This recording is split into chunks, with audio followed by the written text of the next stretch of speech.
Et oui, bonjour, la communauté de coups critiques, c'est encore moi, Pépé. Et on se retrouve aujourd'hui pour cette vidéo inattendue, cette vidéo qui n'était pas prévue à l'horaire, mais qui est selon moi pertinente, alors que présentement, en ce moment même, lorsque j'enregistre cette vidéo, c'est la GenCon qui bat son plein aux États-Unis. Comme à chaque année, un rassemblement de rôlistes, de gens du monde ludique, des maisons de publication, différentes compagnies qui viennent faire des annonces, qui viennent présenter des nouveaux produits, dévoiler des nouvelles choses qui s'en viennent pour les prochaines années. Et comme à chaque année, en fait, j'aime me prendre le temps de faire une vidéo récapitulative des différentes choses qui m'ont marqué lors de cette édition, l'édition en cours plutôt. Mais là, cette année, il se passe beaucoup de choses. Beaucoup de choses qui ont été dites, beaucoup de choses qui ont été justement dévoilées. Et je sens le besoin, en fait, de faire deux vidéos distinctes, alors que Donjons Dragons ou Wizards of the Coast ont annoncé énormément de choses en début de l'événement. Ils ont vraiment eu une présence médiatique assez à fond. Là. Ils ont mis le paquet côté publicité. Et je vois qu'il y a quand même l'intérêt pour ça. Ça reste que beaucoup de gens sont tournés vers ça. Donc, je vais faire deux vidéos. Une vidéo qui va être très autre chose. Donc, toutes les autres annonces que je trouve pertinentes, les éléments qui ont, on dirait, soulevé mon intérêt.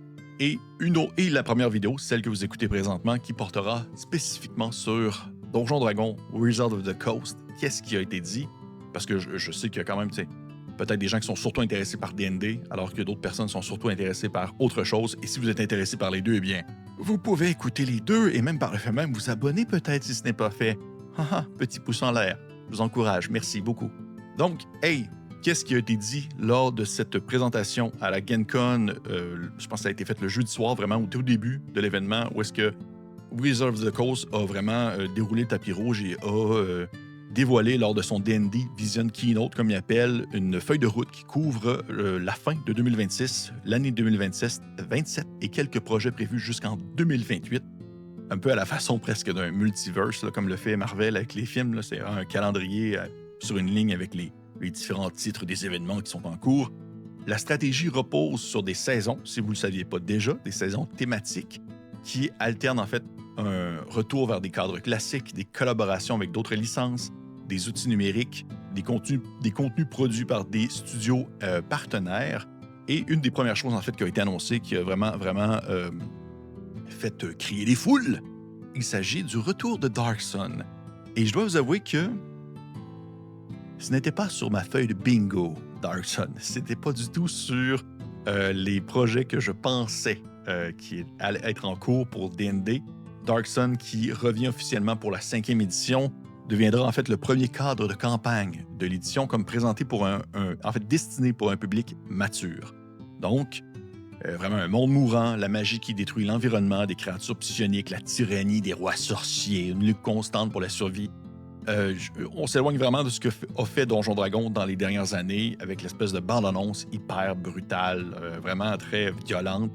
Je vous avoue que je suis quand même à la fois surpris, je suis très curieux. Il y a beaucoup de choses qui sont... Je sais que Dark Sun est politiquement incorrect, il y a énormément de choses qui sont très, on dirait, justement, un peu à ne pas prendre avec la dentelle, mais il y a des choses qui sont vraiment intéressantes, justement, tout ce qui touche justement l'environnement, l'espèce de dualité entre le besoin de survie, de faire de la magie, mais en même temps, qu'est-ce que ça coûte de faire de la magie, les différentes twists qui ont été donnés aux différentes espèces, que ce soit les alphelins, même les elfes et autres. Il y a vraiment quelque chose de vraiment cool dans Dark Sun. Il y a des super aventures également aussi qui ont été publiées. Certaines des aventures de Dark Sun sont dans mes aventures préférées de tous les temps pour vraiment du médiéval fantastique. Et ça a été annoncé. Ça a été annoncé à grand déploiement, la gamme associée vraiment à la saison Survival. Parce que, comme je l'ai mentionné, D&D publication selon des saisons. La saison de la survie de 2027 va comprendre 2 livres. Dark Sun, Blood and Power, qui est une extension de règles et de contenu de jeu avec des nouvelles possibilités de personnages, dont la classe du Psion plutôt. Et Dark Sun, Edge of Oblivion, qui est une extension qui propose une aventure. Il y a un écran de maître, un ensemble de cartes, une édition limitée du Player's Handbooks aux couleurs de Dark Sun sont également prévues. Les livres vont paraître d'abord en anglais, puis bien entendu, on espère en français, en italien, allemand, et plus tard en 2027. Aucune date précise n'a été donnée pour la suite concernant tout ça, mais ça fait partie des choses qui ont énormément, disons, fait réagir. Moi, le premier. Reste à voir, reste à voir. Le visuel qui est sorti, il claque vraiment beaucoup. Il y a des choses, j'étais comme, mon Dieu, est-ce que c'est Dark Sun ou c'est genre Warhammer 40 000? Il y a des éléments que j'étais comme, voyons, c'est bien intense. Mais on va suivre ça, on va suivre ça. Deuxième chose, toujours, parce qu'on s'entend, là, on reste dans Donjon Dragon, D&D World of Warcraft. Eh oui, Wizard lance ce qu'ils appellent D&D Universe Beyond. Donc, une nouvelle bannière qui va regrouper des adaptations officielles de licences extérieures à l'univers traditionnel de D&D. Un peu comme le fait Magic the Gathering. Magic le fait également aussi, qui est bien entendu une propriété de Wizard of the Coast. Vraiment un univers étendu. Donc, des nouvelles publications, des nouveaux projets qui sont hors de Donjon Dragon habituel, mais qui vont fonctionner avec les règles de D&D. Et le premier qui a été en fait dévoilé, c'est D&D World of Warcraft, bien entendu, réalisé en partenariat avec Blizzard Entertainment. Le livre, en fait, permettra de représenter les 13 classes de World of Warcraft associées dans les classes de D&D. Il ne s'agit pas donc de 13 nouvelles classes complètes, mais bien des nouvelles règles, des adaptations, des spécialisations qui comprend 6 nouvelles sous-classes, 3 sous-classes qui ont été révisées, 16 espèces jouables, dont 11 entièrement nouvelles, une soixantaine de sorts, il me semble, 25 objets magiques, plus de 50 monstres, des donjons adaptés pour le jeu de rôle sur table qui doivent avoir un lien, j'imagine, avec World of Warcraft, plus de 20 factions utilisant un système de renommée, un nouveau système de profession permettant de fabriquer, d'améliorer de l'équipement entre les aventures.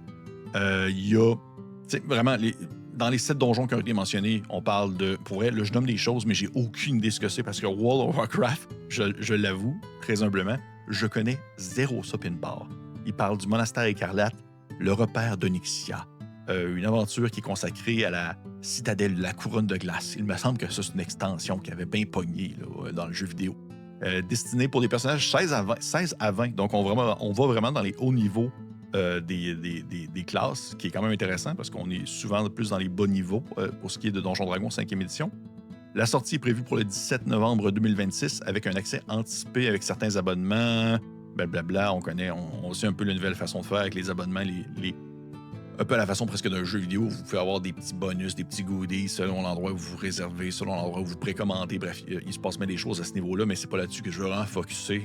C'est un tout autre sujet. Je voulais vraiment rester sur les annonces. Ensuite, on parle d'une collaboration entre D&D et Star Wars. Celle-là non plus, je ne l'avais pas sur ma feuille de bingo. Star Wars rejoindra à son tour le D&D Universe Beyond, une collaboration qui est associée à la Season of Rebellion, qu'il nomme, prévue en 2027. Aucun livre, aucun système de jeu, contenu narratif ou format précis n'a encore été dévoilé. Pour le moment, il s'agit donc davantage d'une annonce d'intention, vraiment qu'une présentation d'un produit complet. Mais, moi, ça ne me surprendrait pas qu'il y ait vraiment un jeu associé ou peut-être des extensions associées précisément pour jouer dans l'univers de Star Wars. Je suis persuadé que ça va être ça. Et en soi, et là, c'est rare que vous allez m'entendre dire ça, là. C'est un peu ce que j'ai partagé aussi sur un groupe qui avait eu un échange à ce sujet. Je ne trouve pas que c'est une mauvaise idée. Pour avoir joué à une version fan-made, version fait maison de la 5e édition, adaptée à l'univers de Star Wars, le concept même de jouer des héros dans une ambiance space opéra à grand déploiement, je trouve que ça colle étonnamment très bien avec les règles de la 5e édition. Donc, je suis pas contre cette idée-là. C'est du gros space opéra. Dans la grande majorité des cas, dans 90% des cas, dirais-je 95 même, lorsque une annonce est faite pour la présentation l'adaptation d'un univers qui sera accolé à la sauce 5e édition, dans la grande majorité des cas, je suis toujours un peu dubitatif et j'ai toujours l'impression que c'est plus une histoire de cash, de vouloir surfer sur on va dire l'IP, vouloir surfer sur le fait que ça a les règles de la 5e édition plus que sur l'univers en soi. Et dans la majorité du temps, ça ne colle pas très bien ensemble, ça concorde pas. On dirait les deux n'ont pas vraiment un beau mariage. Mais Star Wars, je trouve que ça le fait. Est-ce que ça veut dire que c'est la fin du jeu de rôle de Star Wars actuel, celui qui utilise les dés, là, publié c'est chez Fantasy Flight. Je sais pas. Celui qui utilise des dés spéciales, parce que oui, il utilise des dés, mais celui qui utilise des dés spéciales, je ne le sais pas. Reste à voir. Mais je suis très curieux aussi de voir la suite, de voir qu'est-ce qui a été annoncé ou qu'est-ce qui va être annoncé, du moins dans les prochaines semaines, mois. Parce qu'au moment où je fais cette vidéo, il y a peut-être d'autres choses qui vont être annoncées, je ne le sais pas encore. Je le fais, puis la GenCon n'est pas terminée. Normalement, les grandes annonces de D&D sont faites, sont complétées, mais on ne sait jamais ce qui peut arriver. Ensuite, prochaine annonce, D&D Icons, les créateurs historiques qui retournent à la table. C'est une nouvelle initiative dirigée par Joe Manganiello, qu'on a pu peut-être voir récemment dans One Piece, mais que moi je reconnais surtout à cause de sa présence dans Spider-Man, le premier avec Tobey Maguire, sorti en 2001, où est-ce qu'il jouait Flash Thompson. Oui, donc lui, tellement la référence qu'au final, qui est vraiment pas tant importante. Cette initiative-là va réunir des créateurs historiques et des personnalités associées à D&D afin de développer des cadres de campagne, des aventures, des accessoires et d'autres produits en collaboration avec le studio D&D Icons. Donc vraiment, les 3 premiers projets qui ont été annoncés, Dragonlance, le co-créateur Tracy Hickman travaille avec l'équipe de D&D sur une nouvelle approche de l'univers de Dragonlance. Le format et la date du projet n'ont pas encore été précisés. On parle également de Greyhawk, le fameux univers. Luke Gygax utilisera notamment des notes inédites laissées par Gary Gygax, son père, pour développer de nouvelles, expériences situées dans l'univers de Greyhawk. Une partie du projet sera présentée à travers le regard de l'archimage Melf. Les premières publications sont prévues en 2027, reste à voir. Drizzt Do'Urden. Et oui, Hera Salvatore participera au retour de Drizzt, le fameux elfe noir. Les premiers romans des Royaumes oubliés que j'ai lus, c'était avec Drizzt. Selon moi, ça reste les meilleurs encore. Ça n'a pas encore été révélé s'il va s'agir d'un guide, d'une aventure, d'options de personnages ou d'une gamme plus étendue. On n'en sait rien du tout. Et finalement, Greyhawk, Crown of the Witch Queen plutôt. En plus du projet de Luke Gygax de base, il y a un second projet qui est consacré à Greyhawk qui est en préparation. Donc, Greyhawk Crown of the Witch Queens va être une aventure complète située sur Oert. Ça va mettre en scène Drelsna, qui est une fille vampire, la fille vampire d'Igwilv. J'essaie de dire les noms, puis je suis pas capable. Digwilv, mieux connue sous le nom de Tasha, qui cherche à devenir la nouvelle reine sorcière de Greyhawk. Les personnages étaient apparus à l'origine dans The Lost Cavern of Dzongkhan. Ah, mon Dieu, les noms des fois. Tsojcanth. Dzongkhan. On va dire que ça se prononce comme ça. La feuille de route place la grande saison de Greyhawk appelée Season of Sword and Sorcery en 2027, mais aucune date n'a encore été confirmée pour cette aventure. Ensuite, Ravenloft, Eberron et les Royaumes oubliés confiés à des partenaires. Ça, je dois l'avouer, ça faisait aussi partie des annonces qui m'ont vraiment surpris. Je sais pas quoi en penser.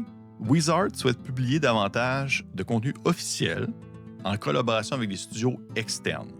Donc, Ghostfire Gaming, qui ont fait Grim Hollow, il me semble que c'était ça le nom, qui est comme un setting un peu gothique, produira un retour à Ravenloft et dans le domaine de l'effroi en 2027. Donc, vraiment, ils ont dit « Hey, vous qui ont fait Grim Hollow, on vous donne, faites du Ravenloft. » Donc, officiel, laissez faire de côté, mettez de côté votre produit, là, faites du Ravenloft. Ensuite, Visionary Production développera pour 2028 une aventure d'Eberron mettant en scène le Seigneur des Lames. Et, encore une fois, surprise, celui aussi, ça m'a vraiment surpris, Cobble Press créera de nouveaux contenus officiels pour les Royaumes oubliés en 2028. Cobble Press, qui ont sorti un peu une version de la 5e édition, mais en parallèle, Tales of Valiant, je pense, il me semble que c'était ça le nom, pour un peu répondre à la situation qui était celle de l'OBL, qui est en fait la grosse problématique d'il y a quelques années. Mais là, Cobble Press va faire des aventures officielles dans les Royaumes oubliés. Et je dois vous avouer que ça, je trouve que c'est... En fait, dans les 3 qui ont été annoncés, je trouve que c'est la plus cool parce que j'aime beaucoup ce que fait Cobble Press en termes de saveur 5e édition. Cobble Press fait vraiment du très bon stock. Leurs bestiaires sont très cool. Leurs guides de campagne sont vraiment chouettes. Des très bonnes astuces, des très bonnes idées qui sont lancées. Moi, je suis vraiment all-in pour ça. Je trouve que c'est vraiment surprenant. Je m'y attendais pas, mais je trouve que c'est une très, très belle idée. Ces publications-là seront offertes en format physique et numérique. Et Wizard annonce qu'il y aura également d'autres collaborations qui vont être présentées ultérieurement. Ensuite, ben, dans les annonces qui m'ont peut-être un peu moins marqué parce que ça me touche un peu moins, mais peut-être que ça vous intéresse, il y a une amélioration qui a été annoncée pour D&D Beyond, donc des recherches vraiment un gestionnaire de scène pour le maître de jeu, des marqueurs sur les cartes avec des signets, des outils pour pouvoir vraiment mieux utiliser les VTT, les maps, là, les Virtual Tabletop, des fonctions améliorées pour la création de personnages. Bref, il y a vraiment beaucoup de choses qui ont été annoncées à ce niveau-là. Sinon, également aussi une série d'actual play Dungeon Master. Il y a vraiment la Dungeon Master qui va transporter ses personnages. C'est vraiment la série officielle de Donjons Dragons dans Azeroth à compter du 23 septembre 2026, vraiment en accompagnement de la sortie de D&D World of Warcraft. Donc, l'essentiel à retenir de tout ça, Wizard manifestement veut couvrir on va dire 3 choses en parallèle. Les amateurs de leur cadre historique, que ce soit Darksun, Greyhawk, Dragonlance, Drizzt, un public plus large avec une collaboration de World of Warcraft et également Star Wars, et bien entendu renforcer leur présence sur le milieu numérique du VTT, du Virtual Tabletop, avec l'espèce de refonte importante de D&D Beyond. Pour moi, les annonces les plus surprenantes, ça reste Darksun, absolument. Le partenariat avec les autres compagnies pour la publication de produits officiels, je ne l'avais pas vu venir, puis ça, je pense que c'est un bon signe parce que c'est des gens qui sont talentueux et qui, je crois, peuvent peut-être redonner un petit coup de fouet à ce que sort ces temps-ci Donjons Dragons en termes d'aventure. Sinon, Star Wars aussi, je trouve que c'est très surprenant. La présence des anciens univers, outre Darksun, Greyhawk, Dragonlance, Drizzt, ça me surprend pas tant. C'est le genre de choses que je voyais venir, alors que j'avais l'impression que Wizard voulait un peu plus aller chercher le public OSR en allant justement, disons, taper dans des trucs un peu plus nostalgiques. Mais sérieusement, Darksun, je pensais pas qu'elle allait aller jusque-là. Et bien, ça ressemble à ça un peu, ce qui a été annoncé jusqu'à présent. Il y a peut-être d'autres petites affaires, des petits trucs un peu plus nichés. Je n'ai pas trop, je voulais pas trop non plus m'attarder sur le sujet. C'était la première vidéo sur la GenCon spécifiquement orientée pour Donjons Dragons, Wizard of the Coast. Il y en aura une seconde qui va parler plus des autres publications, des autres annonces de manière plus large qui ont été faites. Si bien sûr ce n'est pas fait, je vous encourage à liker, commenter, partager. Dites-moi en dessous, est-ce qu'il y a une annonce qui vous surprend? Est-ce qu'il y a une annonce qui vous a vraiment pris au dépourvu? Est-ce qu'il y a une annonce qui vous stimule plus qu'une autre? Est-ce qu'il y a quelque chose qui vous intéresse? Est-ce que il n'y a rien du tout qui vous intéresse dans la vie? Est-ce que vous aimez, disons, les autres jeux de rôle, surtout Donjons Dragons? Bref, dites-moi tout, ça me fait plaisir de vous lire. Et pour les autres, on se dit à la prochaine.